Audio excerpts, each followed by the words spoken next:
So, Assalamualaikum. Again, we are here with the detailed topic of mitral regurgitation, and as this is the last topic of our major valvular heart diseases, in which we have done all the mitral stenosis, aortic stenosis, and aortic regurgitation. Now we move towards the mitral regurgitation.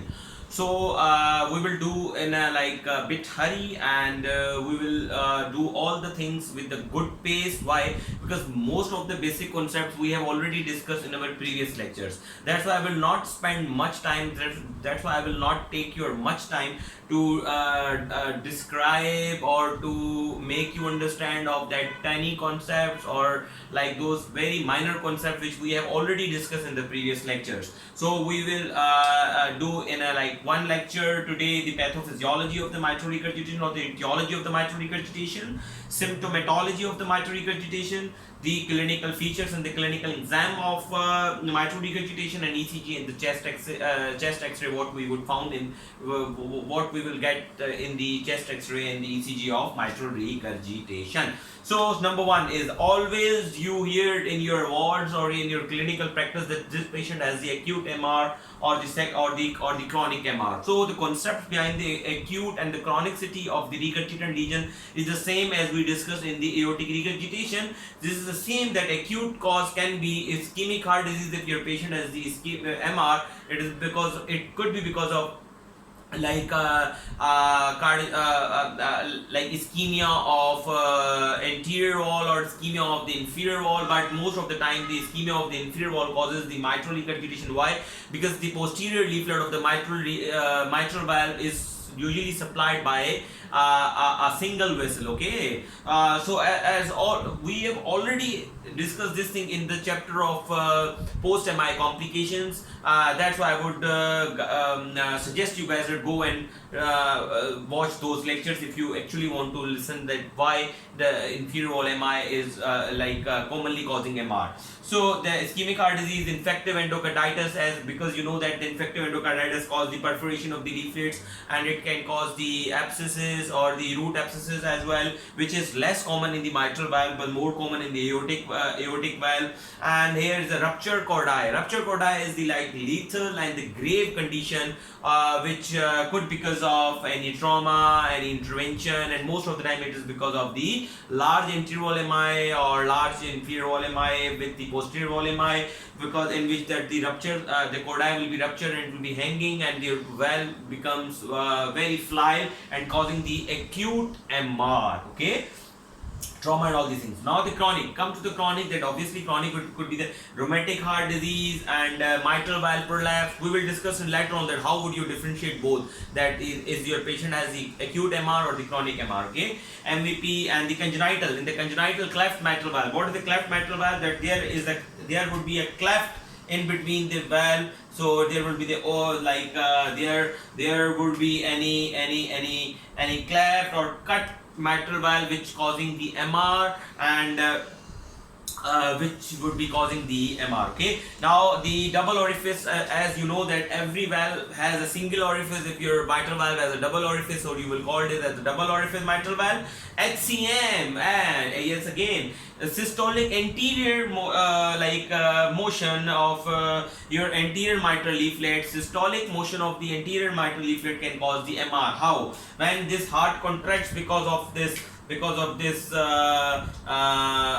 hypertrophied septum, it causes it causes this mitral leaflet in the LVOT during the systole, and it causes the MR. So this effect is called as the Venturi effect, in which the sucking of the anterior mitral leaflet occurs due to the septal hypertrophy. In the HCM, again we have discussed all these things in the chapter of cardiomyopathy, so I would suggest you guys to go through all these things.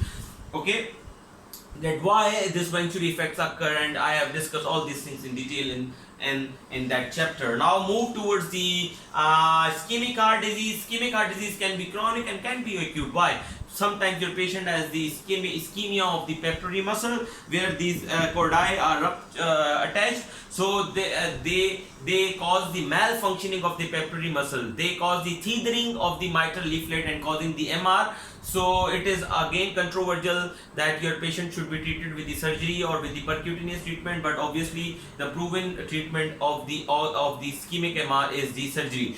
But now here comes the point that if your patient has MR and you are you have not treated your patient secondary to ischemia, then obviously your patient will remain in that MR, and that MR can remain into the chronic condition. That's why ischemic MR can present to you with the chronic MR or as well as acute MR. Number 2 is the infiltrative diseases such as amyloidosis, sarcoidosis.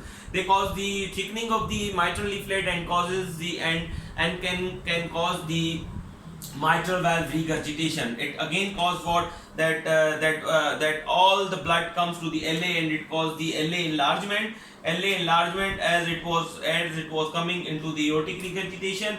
Okay, in AR the blood was coming from aorta to LV. In the MR the blood will go from LV to the LA, from LV to the LA in systole. It was coming into the diastole. So I hope that all the things have been clear. I am not going into details. Why? Because we have discussed all the things like cardiac cycle and all these things in our previous lectures.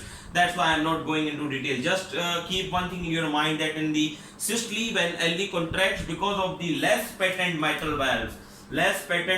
valve for any reason, if this is the systole and blood is going through this, but if this mitral valve is not patent and it is not closed properly, then what will happen? The few of the blood will go into the LA as well, because your valve is not patent. Ideally this valve should be patent, so the all blood in systole should go into the aorta. Okay, so when there will be less patent mitral valve, it can cause what? It can cause the mitral regurgitation into the systole. Okay, so now come to the point that in infiltrative diseases and dilated cardiomyopathy, like non-ischemic cardiomyopathies or ischemic cardiomyopathies, can cause this MR as well. How? This the annulus ring where this mitral valve is attached should sometimes becomes dilated because of the dilatation of LV. If this LV becomes dilated, so this ring become dilated but mitral valve remains same. So it will cause the MR secondary to this dilatation of the LV. Why? Because valves are intact. Okay, valves are intact. Now what happened? Because of the dilatation of annulus, the gap between two mitral leaflet increases, which causes the MR. Here is nothing to do with the valves. Valves are intact. Valves are opening like this. Like initially it was opening like this, but when this dilatation of LV occurs, then annulus ring dilates because of secondary to the dilatation of LV, and it causes the gap between two mitral leaflet. When mitral leaflet closes, it will not close properly because of dilatation of annulus. So the blood which supposed to go into the LV comes into the LA, into the systole, because valve closes like this. Okay, opening, closing, opening, closing. Okay, so you are appreciating a gap between these mitral leaflet. It means that your mitral leaflet are gone or separated from each other because of dilatation of the LV. So LV and dilatation can cause this mitral leaflet mitral regurgitation. Now the important thing, most of the time your examiner asks you that, Dr. Saab, if you are most of the time, obviously you should know that in the long case or in the clinical examination you will never ever get the patient of the acute MR, because that patient will not be stable to be examined in the examination hall. Okay, so but for the exam point of view, for the theory, you should remember few points in your mind, that if your patient has acute MR or chronic MR, so your examiner can ask you that how would you differentiate the acute MR from the chronic MR. So if your patient has acute MR, why and number 2 question will be that why your patient will be more symptomatic in the acute MR than the chronic MR. The answer of that thing remains same, which we discussed in the acute in the AR. I'm not going to detail but I'm just briefly discuss that why patient becomes symptomatic in the acute MR, because the LV and the LA, when blood comes from LV to LA, then LA is not adjusted and it is not enlarged, it is not adapted to take all the blood which is coming from LV to LA, because LA is not supposed to take blood from LV, but aorta is supposed to take the blood from the LV according to the normal physiology. But if LV sends blood to the LA, what will happen? LA will not manage that blood in acute condition and will send this blood back to lungs, and that is the point, that is the thing which causes the acute or the flash edema in your patient of the acute MR and causing the cardiogenic shock, and usually the patient dies because you know that in the cardiogenic shock or in acute MR there is a high mortality, especially secondary to ischemia. So I'm just making your concepts clear that LA is not supposed to take the blood from LV into the systole. It is supposed to take blood from the pulmonary veins. For any reason, if there is a ill valve or due to less patent mitral valve, if the blood comes into the LA, what will happen? In acute condition, LA is not adaptive to take the blood from LV, so it will send all blood back to the lungs, and lungs causes the flash edema, acute pulmonary edema. Okay, so that is the reason that why this patient in the acute MR causes the more symptom than the chronic MR. So the difference between the acute and chronic remains same, obviously, as LA is not adapted. So in acute condition, what will happen? That LA will not be dilated. Why? Because it is not adapted, and LV will not be dilated as well. Why? Because if the LA is not taking more blood, then it will not send back more blood into the diastole towards the LV. Okay, it is an acute condition, that's why LV will not be dilated. But in the chronic phase, when LV sends regularly blood to the LA with every beat, and then obviously LA sends back to that blood to the LV in the diastole, then LV dilates because LV gets more blood than usual from the LA. So it causes the LV dilatation, which occurs into the chronic condition. In the acute condition, you will not get the LA dilatation, LV dilatation, and highly raised pulmonary capillary wedge pressure. Why? Because all of the blood comes here, the LA pressure will be increased because volume is not increased. So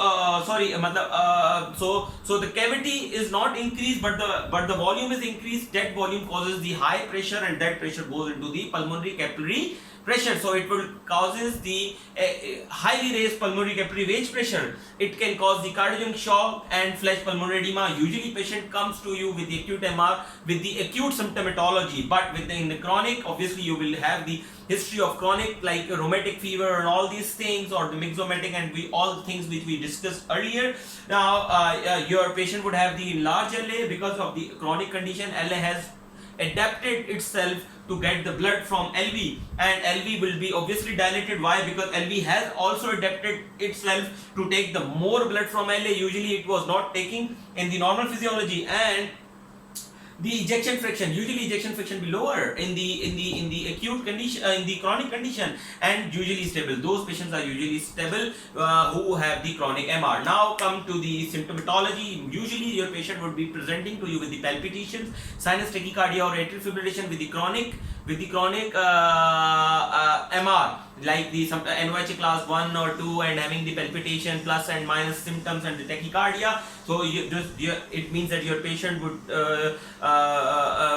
be or could be of chronic MR. If the patient is NYHA class 4 and having the palpitations and all these things and flash pulmonary edema, so it means that your patient has the symptomatology of the acute MR. So these are the most of the time these are the two things which patient usually will present in the ER. Now comes to the clinical examination. On the clinical examination, obviously you have to do the general physical examination, all these things. Your pulse will be usually high volumic pulse or normal volumic pulse. Sometimes your patient becomes tachycardic because of this, but there is nothing to do more with the pulse in the MR. Now the important thing is that the apex speed, your apex speed it would be dilated, like would be displaced in the chronic MR, and it would not be displaced in the acute MR. Why? Because as I told you that in the chronic MR LV would be dilated, so your apex would be displaced, but in the acute MR your apex speed would not be displaced because LV is not dilated. Now S1 always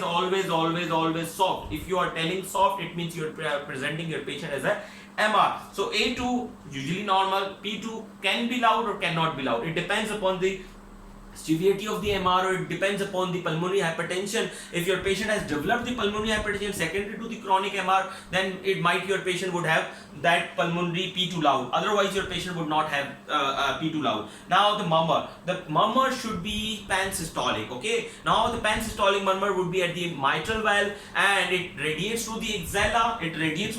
Ideally, that is the position. That is the location of the mitral murmur of MR. And that murmur should radiate to the axilla, and it can radiate to the back if the mitral valve jet is posteriorly directed. Okay, if the jet is directed posteriorly, then might you would get the radiation of the murmur towards the back. So don't confuse it with the coarctation, because in the coarctation you will get the continuous murmur.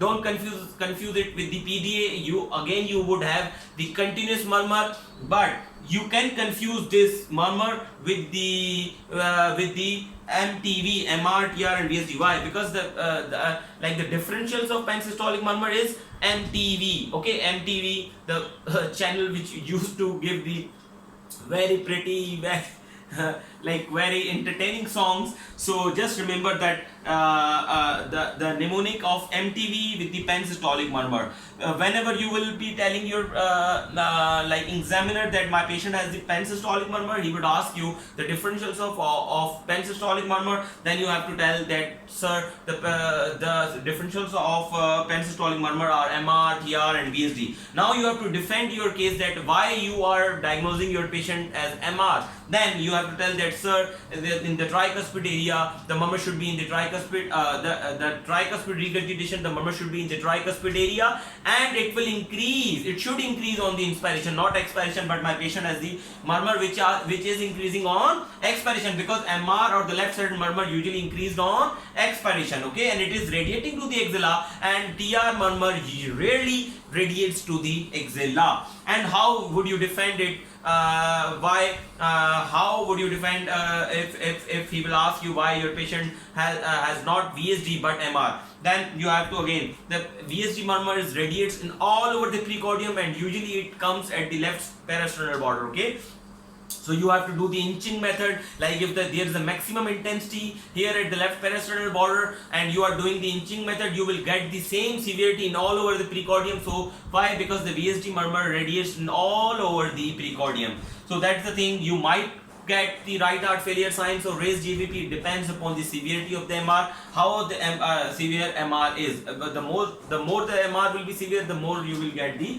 signs. So these all are the things which you will get in the MR, the symptomatology, the pathophysiology and the clinical examination. Now briefly discuss about the Ecg findings. As I told you that if your patient has a chronic MR, you would get the signs of LA enlargement. If your patient is in the sinus rhythm, never ever tell your examiner that your patient has signs of LA enlargement. If he or she, or if you have already diagnosed if he or she will give you the ECG which has AFib number 1, or if you have already diagnosed your patient as atrial fibrillation in your diagnosis, while describing your case. So it is very necessary that whenever you will be answering your examiner, you have to open your mind, you have to be very cool and calm. Whenever if your patient has a sinus rhythm, obviously then you have to look for the LA or RA enlargement signs, or not RA, LA enlargement signs, or RVH, or signs of right ventricular hypertrophy. Okay. But if your patient has atrial fibrillation, then no need to look for the signs of LA or RVH.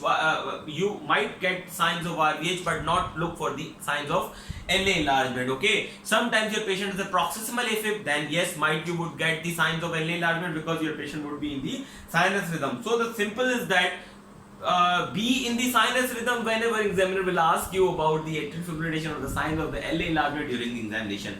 Now the important thing is that here, after doing the ECG, you would get the RVH, LA enlargement, and the atrial fibrillation, sinus tachycardia, flutter, anything can be opened, but the atrial fibrillation, sinus tachycardia and the signs of LA enlargement and RVH are the common signs present on the ECG with the MR. Chest X-ray, obviously what would you get? If your patient has a chronic MR, you would get the dilated heart, the CT ratio would be increased, and you would get the engorged pulmonary vessels. And if your patient has the acute pulmonary edema, then you would get the bat wing appearance or the scattered pulmonary rails all over the X-ray bilaterally.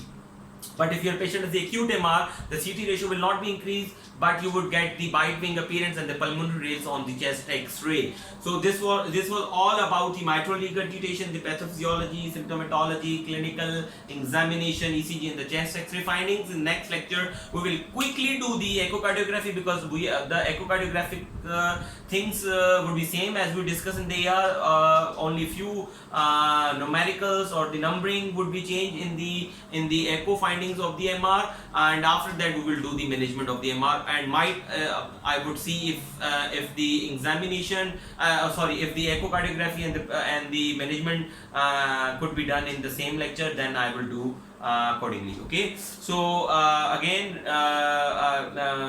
remember me in your prayers. Spread this knowledge, the word, and this lecture and all over the world with your peers, with your friends. As much as you can, press the bell button and subscribe my channel. It's your Dr. Naveed. Thank you.